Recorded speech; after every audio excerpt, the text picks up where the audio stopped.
நல்லா வதக்கிட்டு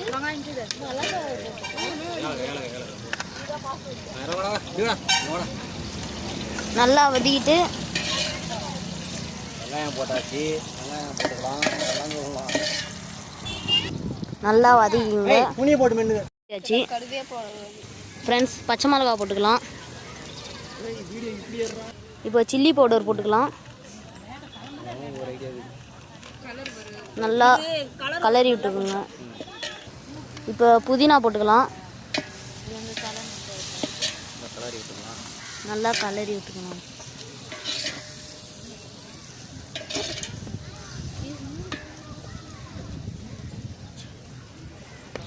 அடுத்தது இஞ்சி பூண்டு பேஸ்ட் போட்டுக்கலாம்.